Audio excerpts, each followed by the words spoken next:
Welcome to A Moment of Zen. Time to sit back and relax as model, actress, mentor, and supermom Zen Sams takes you on a sexy and wild ride, covering the latest in film, fashion, pop culture, cryptocurrency, fintech, cannabis, and entertainment from the millennial mom's perspective. Here's your host, Zen Sams. Hello, my beautiful tri-state area. Welcome to our 187th episode. What a milestone and such a pleasure to always spend my time with you on the airwaves on Saturday nights. Thank you for listening and interacting with me on social media. That truly makes it all worthwhile. I read all your questions and answer them. Please make sure to follow me at Zen Sams. That's Zen with an X, not a Z. And also remember that all of our episodes are streaming 24/7 on Your Home TV and Kathy Ireland worldwide platform. And of course, you can always find us directly on our YouTube channel.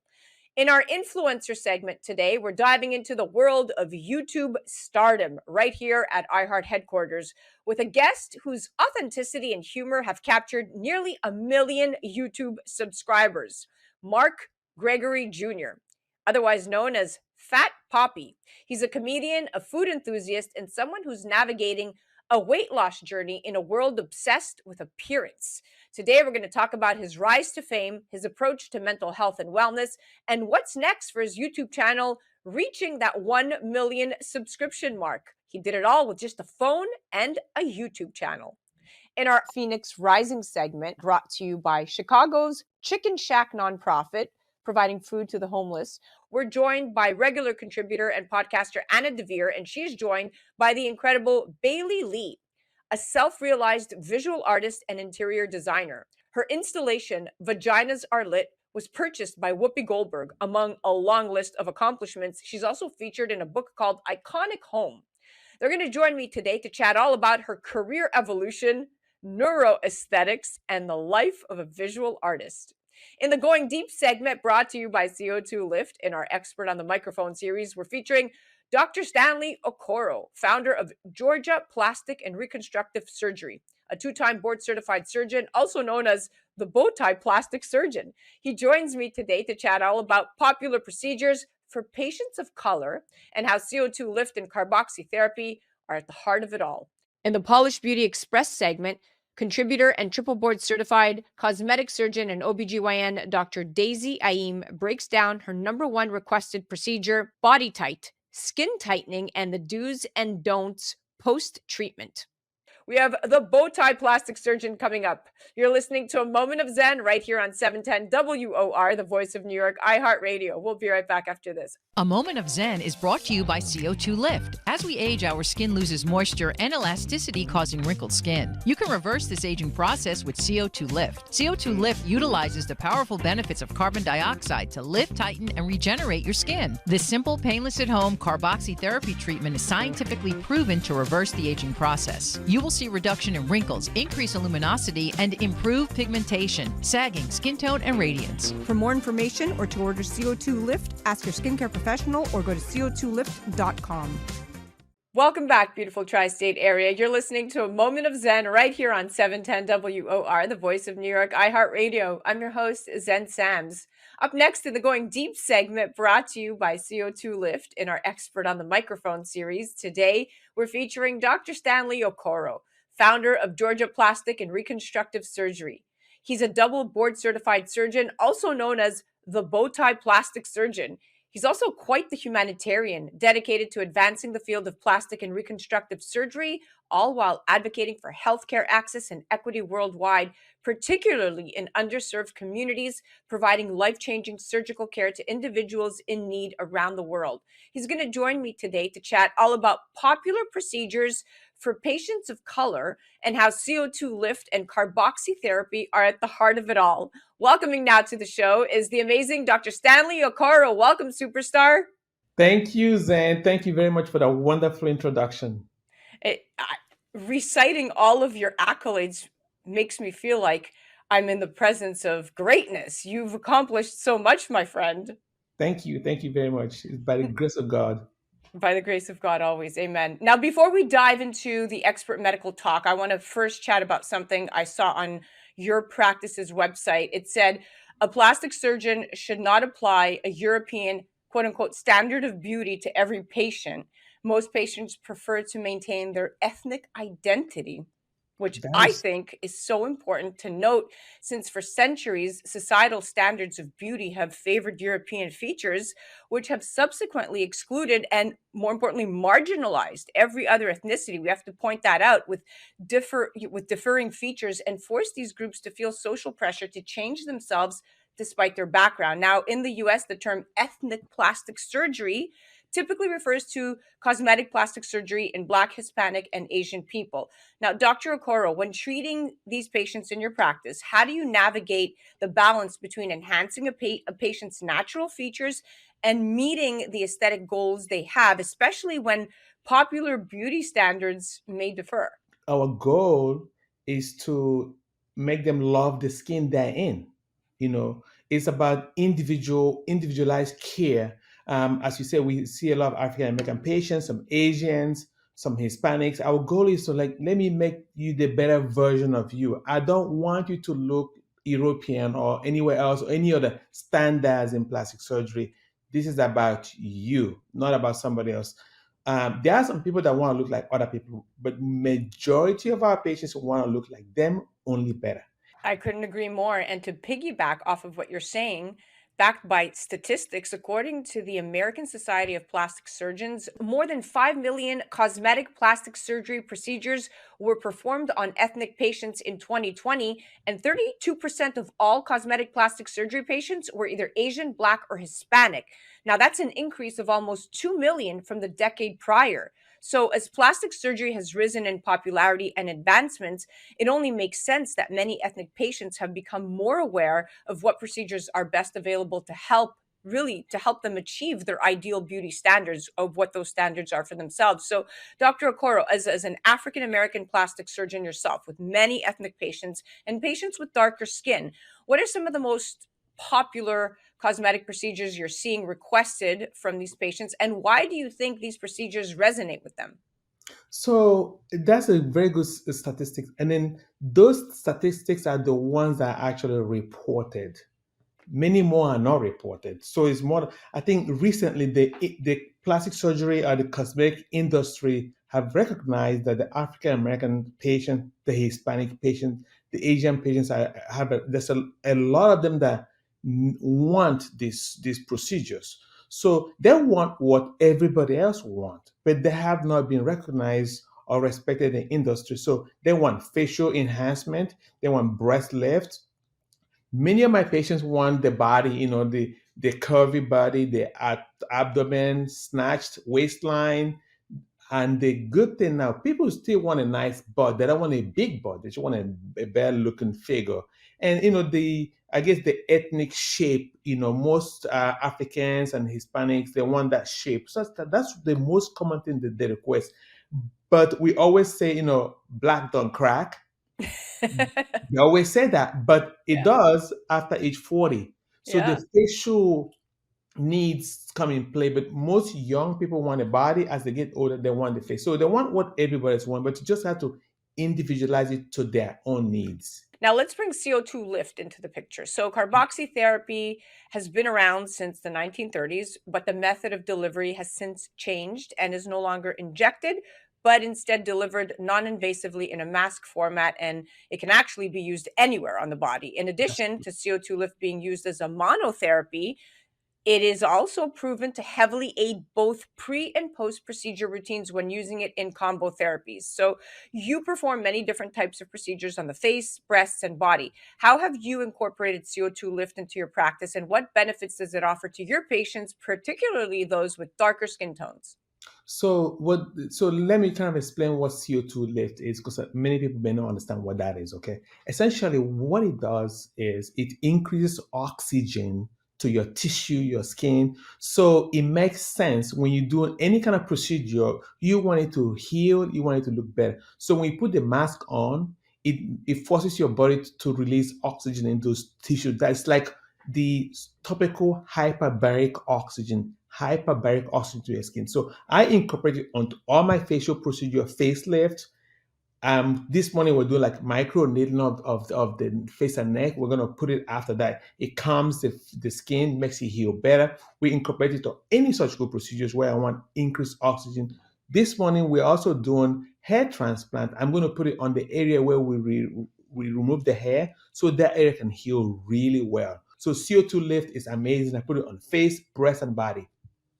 Love that endorsement. Very authentic, very true, very well informed. It's about Are oxygen. It's It's about about oxygen. oxygen. You If you don't can't. have The oxygen, science is the science. that science, I mean, is we breathe oxygen and we take it for granted. So if you have enough oxygen anyway, it's going to look good and it's going to heal good. You said it. Now let's talk specifically about scarring and the post-procedure routine. I know you're well known for your expertise in a long list of procedures, some of which include liposuction, breast augmentations, mommy makeovers, tummy tucks, and BBLs, what we just talked about. Now, again, looking specifically at patients with darker skin, these patients are more susceptible to keloids and hypertrophic scars and run a higher risk of facing abnormal scarring after a procedure. So, can you discuss any specific techniques that are particularly beneficial for treating this scarring? And I'd love to hear your thoughts on how CO2 lift can play into this as well. The most important thing is how you handle the tissue. I've always said the skin of color skin cannot take a joke. If you traumatize it, it doesn't heal well.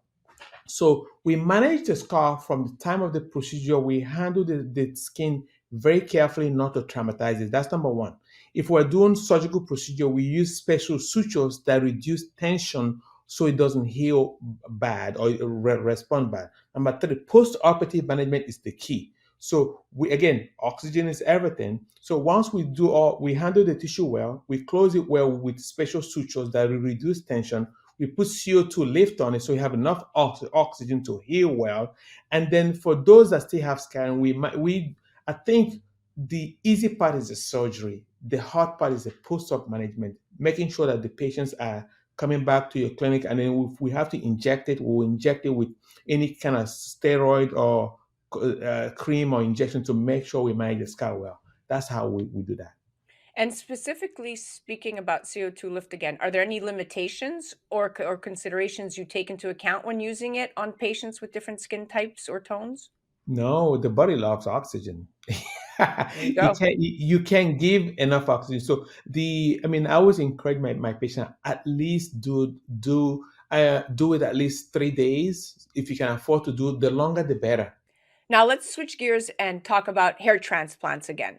I know you were actually the first medical practice in Georgia to offer SmartGraft, which is the latest and most advanced follicular unit extraction hair restoration system for That's both right. men and women. So you're clearly at the top of your game when it comes to this procedure.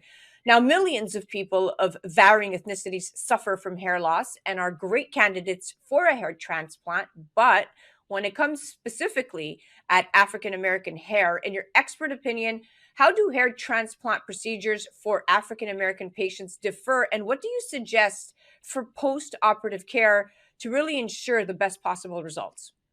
That's awesome question. So first of all, there's some significant differences in how we care about our hair. As you know, a lot of African American women, especially, they do braids, and the braids pull their hair out over time. So I don't recommend a long time braids. We call that traction alopecia around the front hairline. So a lot of them wear wigs and things like that, kind of not good for the hair. Okay, so they need, and then the African hair is coily. So the way we harvest the graft, we have to follow the curves of the hair so that we don't traumatize them when we put the hair back in. So this morning we're doing smart graft.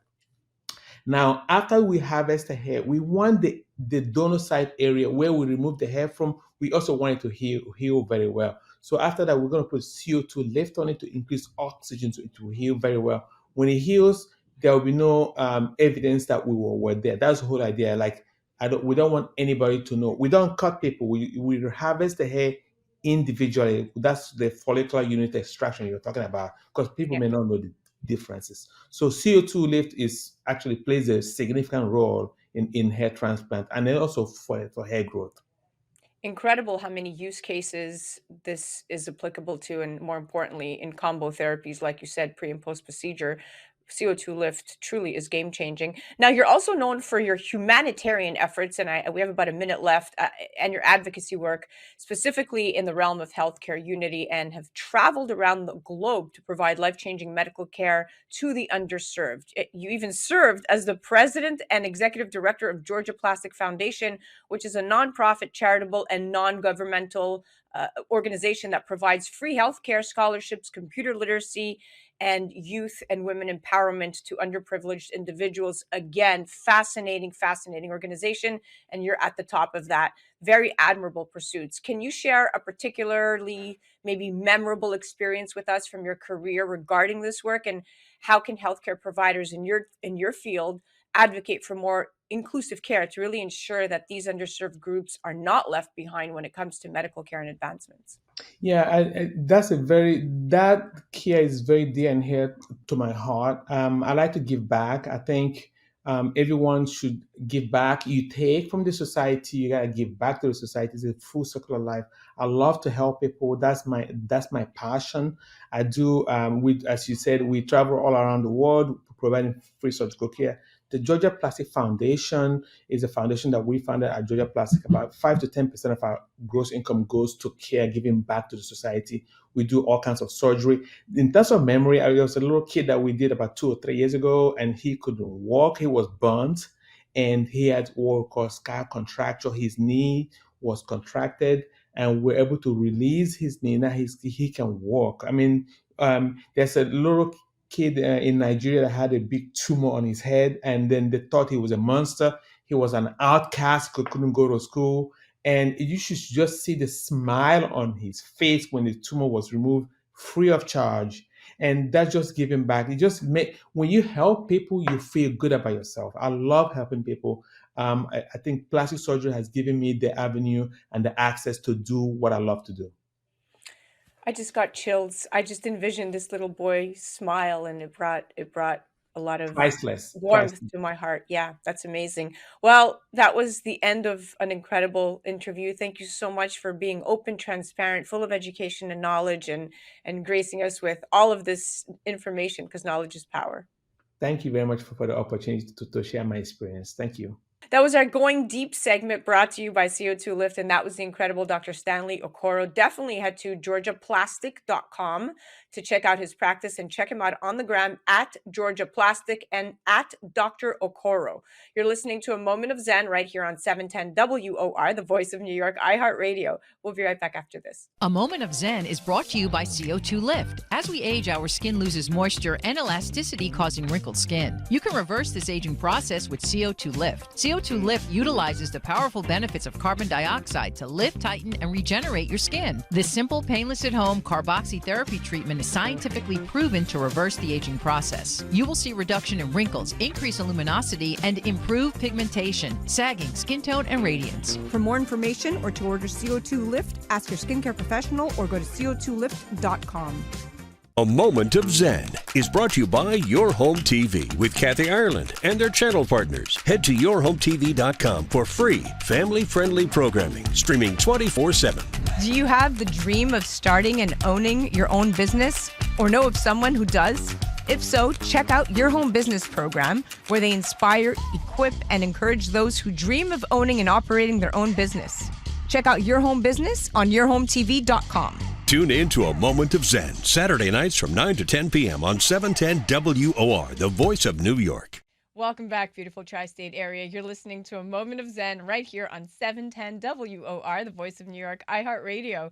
I'm your host, Zen Sams. In our influencer segment, today we're diving into the world of YouTube stardom with a guest whose authenticity and humor has captured nearly millions upon millions of subscribers. Mark Gregory Jr., otherwise known as Fat Poppy. He's a comedian, a food enthusiast, and someone who is navigating a weight loss journey in a world obsessed with appearance.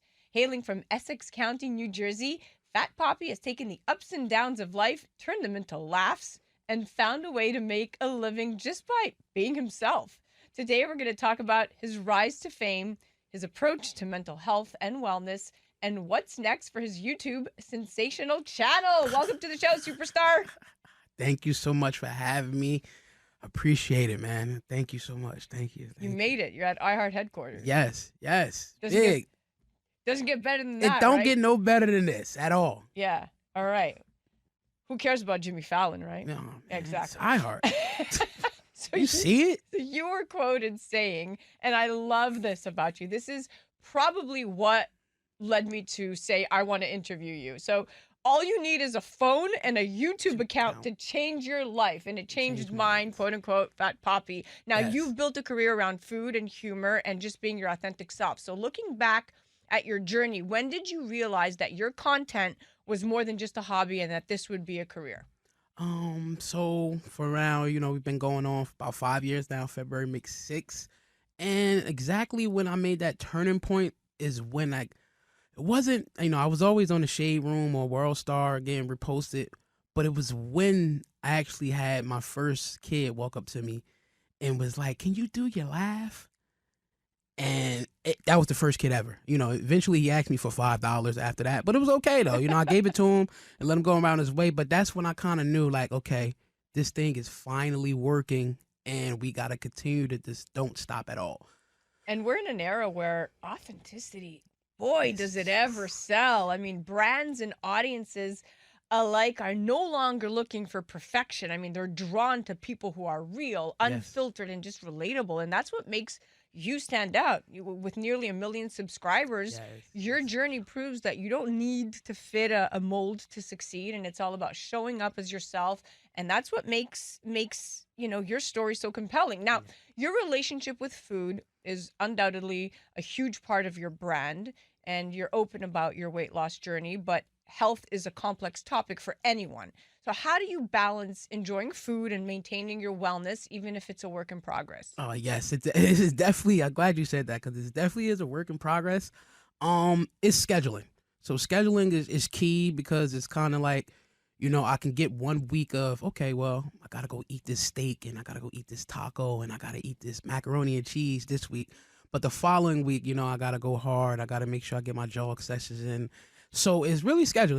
It's about scheduling. People always ask, like, how are you promoting fatty foods and you're still promoting a healthy lifestyle with features with like Indio Champ and a few others? And I'm like, listen, is this scheduling? At first, it was a hassle. Every day I was just waking up. I'm like, you know what, man? Am I going to choose my career or I'm going to choose my life? And it was they both go hand in hand, though. Career life, it's kind of like the same thing, but I found the balance, and it was key with scheduling. Scheduling is key with it.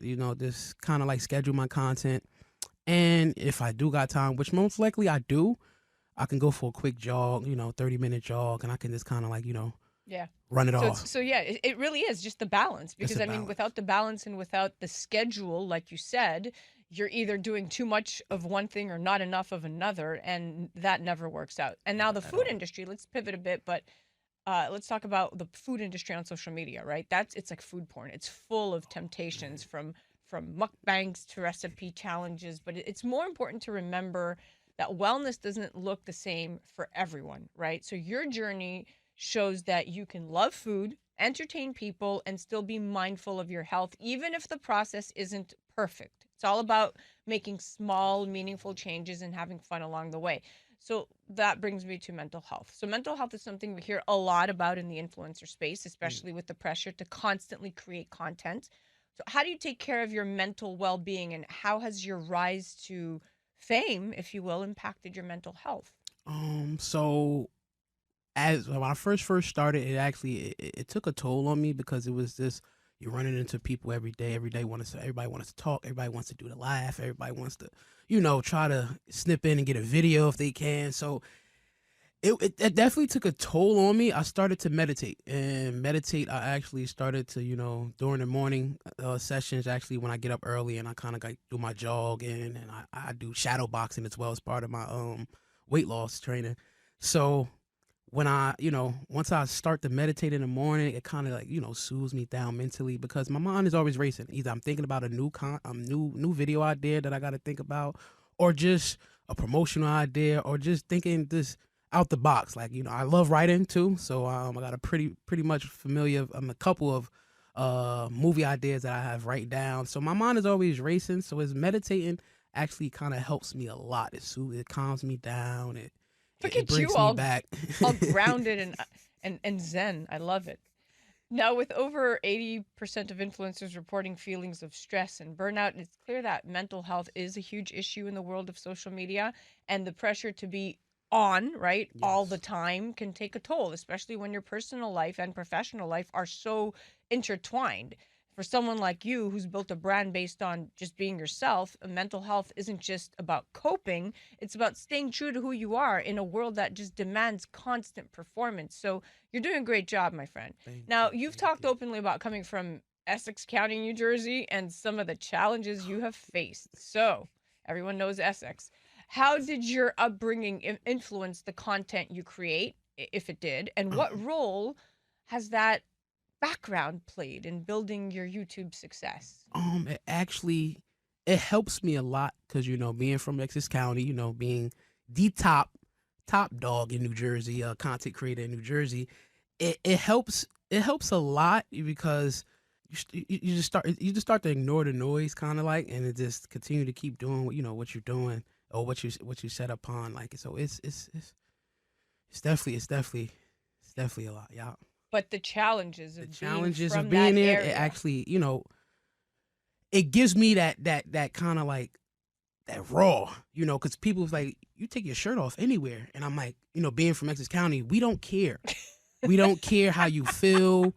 We don't If care. if you got something on, we're gonna tell you about it. We kind of call it gel, where we kind of just continue to keep talking about the guy or something like that. So Yeah.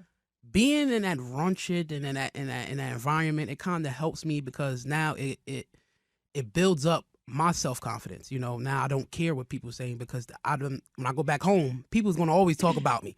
Yeah. So it don't matter if I'm doing good, if I did 50 jumping jacks and I started to promote salads, people still gonna say something. So with being in that type of environment, it helps me because when I'm in Florida or I'm in Texas, anywhere I'm at, and I just boom take the shirt off, they like, wow, like you got confidence to just take your shirt Yeah, off, bro. listen, we always hear about how tough environments breed resilience, and you are living proof of that. From a tough upbringing to building a platform that makes people laugh. I mean, your story is one of the turning. It's your story is really turning adversity into something positive, right? And it's a reminder that where you come from doesn't have to dictate where you end up, and that sometimes the struggles become the fuel for our greatest achievements. And so I think you're a great example of that. Now, you're very open about your weight loss Mhm. and your health journey, but it's also clear that your focus is more on enjoying life and making people laugh than fitting a certain image, right? So how has sharing this part of your life with your followers affected your relationship with them? Um, it actually boosted up tremendously because I get people from across the world, and it's not just oversized people or overweight people. I get skinny people. I get people that's shorter than me. I get all types of people that just reach out to me and be like, "Listen, what you're doing, it speaks volume, and it's really what it is. Is just s- showing self confidence, because a lot of people we wake up with depression things. People sometimes can have a bump on their face and all for life, and it just kind of messes them up mentally. So it really brings me closer into my fans, into personal people that I see around the world, and they be like, man, you doing a wonderful thing, I love what you're doing, because it's giving me the confidence to take my shirt off at the beach. Like, my wife now she tells me to put my shirt on, and it's like, yeah, the belly is the best apron, I'm telling you. Oh my goodness, look at that. And listen, body positivity and self-acceptance are hot topics right now, and your approach to your journey is very interesting. I mean, you've shown us that it's possible to pursue personal goals without losing sight of who you are or sacrificing what makes you happy. And it's all backed by studies. What you're doing is actually backed by studies. They show that more and more people want to see influencers who represent real bodies and real struggles, and you do just that. It's not about perfection, it's about progress and living life authentically. Yes, So it is. there you go again, another check mark. So you're approaching a huge milestone, 1 million subscribers on YouTube. Whoa, that is huge. Yes, That's an yes. incredible achievement. What can your fans expect as you hit this big milestone, and what are you planning to celebrate? Day by day, actually, we're looking at it. I never watched so many numbers a day in my life till I started to know that I'm about to reach 1 million subscribers. So with that being said, we got a bunch of gatherings I'm gonna do, probably a couple of dinners. Food is gonna be the option. For sure food is gonna be there. We won't have no salads that day. We're gonna, live lovely on that day. But it's gonna be we're still putting it together, seeking sponsors that's willing to help out any way possible to join it. Because it's gonna be a very, very, very, very it's like a Million Man March right now. Yeah. It's gonna be a lot. It's gonna be very entertaining. Hopefully, you might get to see me do a comedy act that night. I've been writing, so okay. Yeah, Let's go Tri-State. Yeah, we're gonna plan it right. We're gonna have some real, real, real good fun that night, man. Yeah, well, listen, reaching 1 million subscribers is a massive accomplishment, but it's not just about the numbers, right? For you, it's this milestone represents years of hard work and creativity and connecting with people on a deep personal level. And what's exciting is seeing where this momentum takes you next. Influencers with your kind of audience often expand into these incredible new arenas, whether that's television, brand partnership, or even just creating your own products. So the future looks incredibly bright for you, my friend. You're getting the seal of approval from the Millennial Mom Approved Show. Yes. Now, finally, for anyone out there looking to follow in your footsteps, whether it's starting a YouTube channel or just chasing a dream, what's your advice for staying authentic and not losing sight of who you are in the process?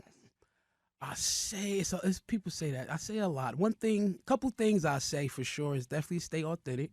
Don't try to buy nothing. I know they inbox you all the time. Hey, you can get 10,000 followers for $10. Don't do it. Don't do it. Stay authentic. If you continue to keep doing, I've been doing it for 5 years. February makes 6. If you continue to keep doing something, eventually you start to find your niche. Eventually they start to love it. Eventually it just starts to make sense. As long as you don't stop. I mean, I listen to Steve Harvey. I listen to a lot of people. And one thing that I was watching Steve Harvey, and he said the biggest thing that you can do is never stop. Because every day you don't stop, every day is a chance that you can make it. Yo, you're deep. So I look at that and I'd be like, you know what? Yeah, just don't stop. Just don't stop at all. Don't stop. I don't care if you're getting 52 views. I started there, and now it's millions and just on top, phone getting hot. Don't stop. Stay authentic. Thanks, Poppy. It's been a pleasure having you on the show today. Thank you so much. And to all of our listeners, make sure you subscribe to Fat Poppy's YouTube channel. You're in for some serious laughs and inspiration. You can check him out on YouTube at I Am Fat Poppy, and on the gram, I Am Fat Poppy, spelled with a PHT. You're listening to A Moment of Zen right here on 710 WOR, the voice of New York, iHeartRadio. We'll be right back after this. A Moment of Zen is brought to you by Once Upon a Coconut. Discover the refreshing taste of 100% pure coconut water that actually tastes great. Naturally sweet with no artificial flavors or added sugar. It's packed with electrolytes to keep you hydrated throughout your day. And with 10% of profits going to charity, every sip makes a difference. Pure taste, pure goodness. Experience nature's Gatorade. Visit Once Upon a Coconut or naturesgatorade.com. A Moment of Zen is brought to you by Your Home TV with Kathy Ireland and their channel partners. Head to yourhometv.com for free, family-friendly programming, streaming 24/7. In business and in life, there's always an upside. Finding it is often the challenge. Having a mindset that looks for it and embraces problems as opportunities is the key to thriving. Finding the Upside with Maria de Lorenzo Reyes explores the transformative power of optimism, featuring visionary business owners, influential leaders, and inspiring everyday people. Tune in and see how they navigate changing conditions with optimism and innovation. Watch the special series One Tough Chick, highlighting resilient and powerful women, streaming on yourhometv.com. Tune in to A Moment of Zen, Saturday nights from 9 to 10 p.m. on 710 WOR, the voice of New York. Welcome back, beautiful tri-state area. You're listening to A Moment of Zen right here on 710 WOR, the voice of New York, iHeartRadio. I'm your host, Zen Sams. Up next in the Phoenix Rising segment, brought to you by Chicago's Chicken Shack nonprofit, providing food to the homeless. We're joined by our regular contributor, Anna Devere, and today she is joined by the incredible Bailey Lee, a self-realized visual artist and interior designer. Bailey's real launch into her career as a professional artist came after Whoopi Goldberg purchased two of her installation pieces, Vaginas Are Lit. Among a long list of accomplishments, she is featured in a book called Iconic Home, with ongoing campaigns with Apartment Therapy and Toyota. Not to mention, she was additionally a featured panelist at the Black Interior Designers Conference for an artist talk, Brushes with Bailey Lee, hosted by, of course, Benjamin Moore Paints. They join me today to chat all about her career evolution, neuroaesthetics, and the life of a visual artist. Welcoming now to the show is Anna Devere and the amazing Bailey Lee. Welcome, superstars. Hi. What a privilege. I just want to live in this beautiful world you designed, Bailey. Thank you for being here. You. Oh my goodness. Thank you, Zen and Anna, for having me on the show. This is wonderful. Bailey, it sounds like you've had such an extraordinary journey, and your art has certainly not gone unnoticed and has even been mentioned and featured in NBC's Open House NYC. I read about Essence and Forbes and Vogue, Fast Company, PBS, designers. I mean, the list goes on and on. Truly, A Beautiful House even listed you as one of 29 Black designers making history. Very impressive stuff. Would you mind sharing something of your story that led you to being such a celebrated artist and designer in today's market? Sure. Yes. I would say, I think when I thought back on my life in retrospect, I really think that my upbringing lended to me wanting to create these types of safe havens and beautiful spaces that inspire people. And so, yeah, growing up, both of my parents were unfortunately addicted to drugs, and I had to go live with my grandmother, and I felt like I didn't have the spaces that I really wanted that would have nurtured me.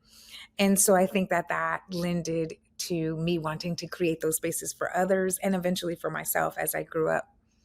Incredible. And I absolutely love how your career has really evolved, which allowed you to unlock a new side to your artistic form. And I think that that's what really makes you so unique. But something I found interesting is that while over 3/4 of interior designers in the workforce today are women, and nearly half of visual artists as a whole are women, there's still a staggering pay gap in the arts industry. And while there is work to improve this, there's still a very long way to go. So I really respect the impressive leaps that you specifically have made in your career, despite how the market and industry stands today. So just wanted to point that out because it's no easy feat. I know, Anna, you have some questions, so I'm going to hand it off to you. Yeah, I want to talk about these leaps that Zen's talking about because not everybody that it wants to be an artist makes that connection. But Bailey, I kind of get the feeling that your turning points or what galvanized your story was this need to help people, and particularly how when a person dragged you back from corporate America into design, it was because she'd gone through a divorce. I know you've mentioned that in your story one-on-one with me. Is that what motivates you? Like, how do you find the courage and to stand in your purpose now? Is it about helping people?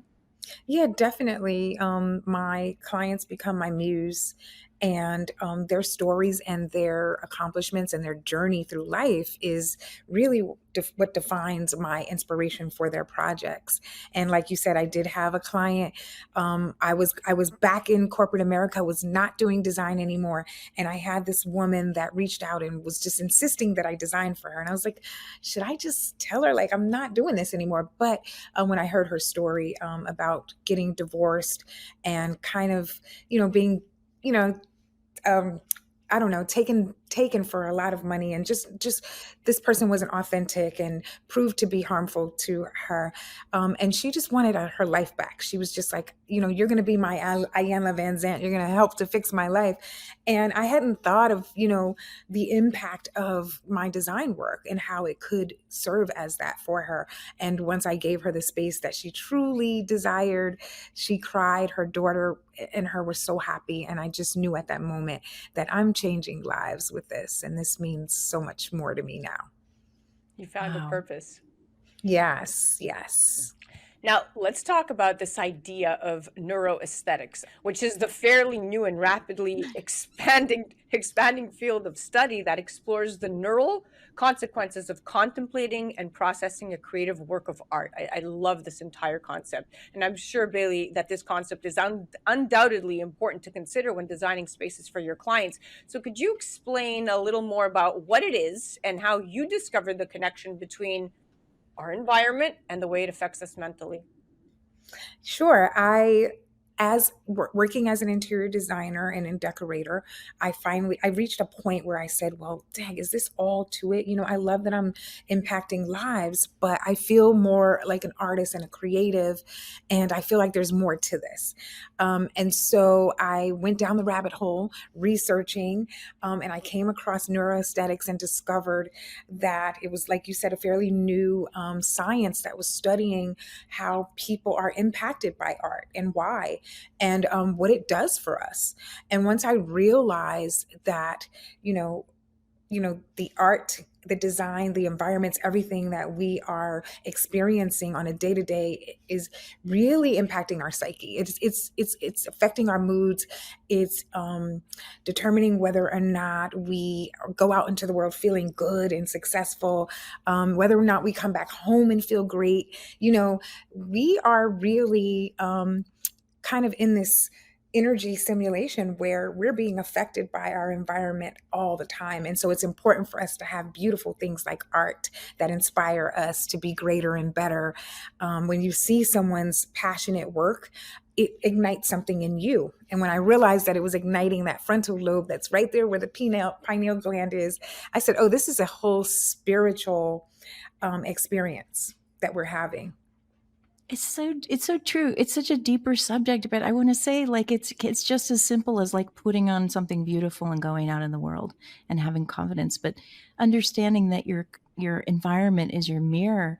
You've impacted me. I think about, tidy this place up.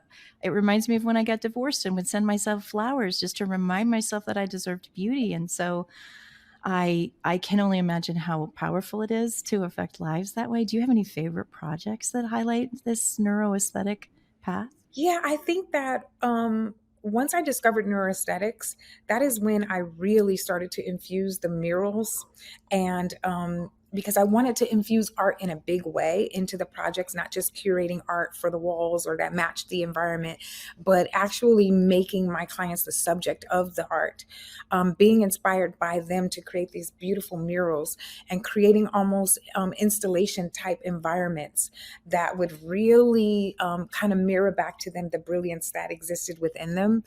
And so most of my projects that you see with the huge murals, the hand painted murals in them are, some of my favorites, the ones that include that aspect as well. So it's How hard to kind of amazing. put it down to one.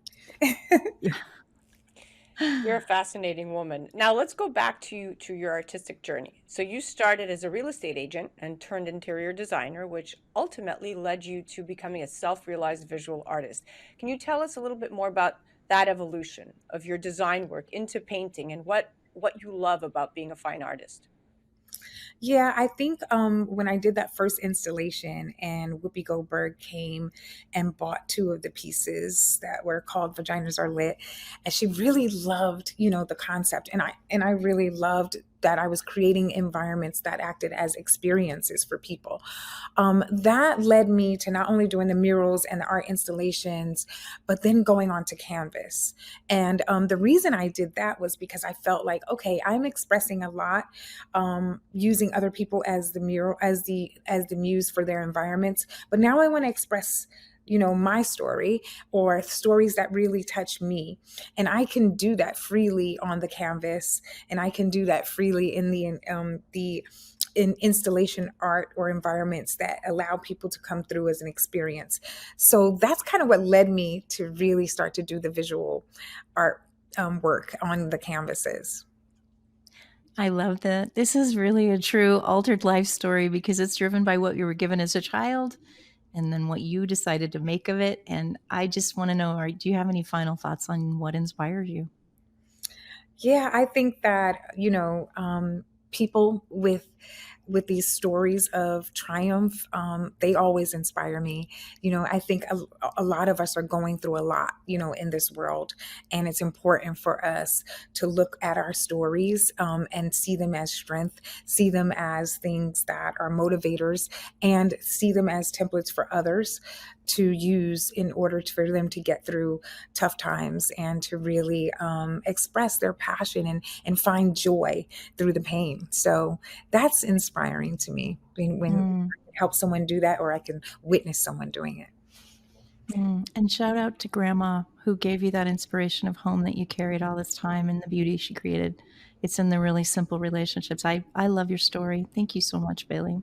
Thank you. Thank you so much, ladies. This was wonderful. That was the incredible Bailey Lee, self-realized visual artist and interior designer. Head to designbybaileylee.com to check out some of the amazing spaces she's designed and art that she's created. And of course, be sure to check her out on the gram at interiorista_Bailey Lee to stay up to date. And of course, do check out Anna on the gram at Anna_Devere. You're listening to A Moment of Zen right here on 710 WOR, the voice of New York, iHeartRadio. We'll be right back after this. A Moment of Zen is brought to you by the Polished Beauty Podcast with Dr. Daisy Aim. Hey, ambitious women, ready to shine on the inside and out? Tune in to the Polished Beauty Podcast, where we talk about business, beauty, brains, and body all in one spot. Meet Dr. Daisy Aim, triple board certified cosmetic surgeon, pro-aging advocate, fitness enthusiast, and your go-to for real talk on leveling up every part of your life. The Polished Beauty Podcast is your dose of ambition meets empowerment. For more information, head to polishedbeautypodcast.com. Hi everyone, this is Dr. Daisy Aim, triple board certified cosmetic surgeon and OBGYN. I am going to talk to you guys about my number one procedure that is requested here in my practice, BodyTite. That is a radiofrequency based procedure that helps with skin tightening, contraction, melt away fat, and it's just a nice body contouring. So you get that liposuction effect and you get that skin tightening effect combined into one. So if you have loose skin, excessive fat, that's the procedure. Number one in my office. So let's go over the do's and don'ts post-op after you've had the BodyTite procedure. Do take your medications that I prescribe to you. There's a reason why I give it. Usually it's antibiotic and like a form of hydrocodone. Take that. If you don't take the pain meds, that's okay, but finish your antibiotic. Do not take anti-inflammatory like Motrin. There's a reason why I don't want you to immediately after the procedure, but later down the road, that's a different question, okay? The next pair of do's and don'ts is do stay hydrated. I want you to drink lots of water. It's good for your healing. It's good for post-op care. Please do not drink alcohol or smoke. I know it's tempting, but do not drink or smoke post-operatively. Water and hydration is good for you. Do have patience with your results. I know instantly after a BodyTite, you want to see this amazing drastic result. You're going to have some swelling, some bruising, and it takes some time for it to go away. So I say give yourself 3 to 6 months for the swelling to go away, and your peak result is 4 to 6 months. Do not expect to see instant results. However, depending on your starting BMI and the area, sometimes immediately you see them drastic wow. However, if you don't see it, be patient. It takes time. Do trust the healing process.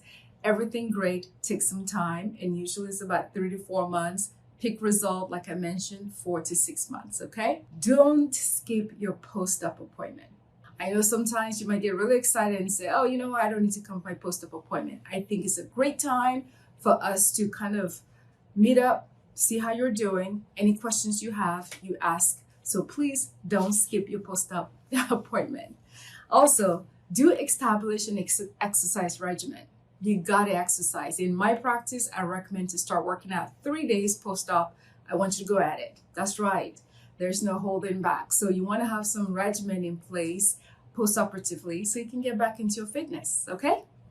Don't use BodyTite as a form of weight loss. It is not a weight loss procedure. It's part of a body transformation procedure. So you are using as a tool in the process, but not a weight loss procedure. So those are my do's and don'ts of post-op body tide in my practice right here in Houston, Texas. If you have any questions, you can always call me, follow me on Instagram, and yeah. A Moment of Zen is brought to you by the Polished Beauty Podcast with Dr. Daisy Ayin. Hey, ambitious women, ready to shine on the inside and out? Tune in to the Polished Beauty Podcast, where we talk about business, beauty, brains, and body all in one spot. Meet Dr. Daisy Ayin, triple board certified cosmetic surgeon, pro-aging advocate, fitness enthusiast, and your go-to for real talk on leveling up every part of your life. The Polished Beauty Podcast is your dose of ambition meets empowerment. For more information, head to polishedbeautypodcast.com. A Moment of Zen is sponsored by FinTech TV. FinTech TV, the newest streaming channel focused exclusively on the business of blockchain, digital assets, and sustainability. Broadcasting from our studio on the floor of the New York Stock Exchange with daily reports from NASDAQ, global expansion, and 24/7 coverage. Become part of the launch. Head to fintech.tv/invest. fintech.tv/invest. Tune in to A Moment of Zen, Saturday nights from 9 to 10 p.m. on 710 WOR, the voice of New York. Well, that's a wrap, my dear friends. We are at the end of our date. Remember to join me right here on 710 WOR, the voice of New York, every Saturday night from 9 to 10 p.m. Or you could head to 710WOR.iHeart.com/A Moment of Zen. Also remember that we're live on Traverse TV Sundays at 1 p.m. Eastern, YouTube Sundays at 2 p.m. Eastern, and all episodes of A Moment of Zen are available on Your Home TV and Kathy Ireland worldwide streaming platform that's free programming to you. You could head to mox.yourhometv.com. Thank you for listening to A Moment of Zen. It's been an absolute pleasure being your host. Thanks again to all of our sponsors that continue to make the show possible. And remember that happiness is the only thing that multiplies when you share it.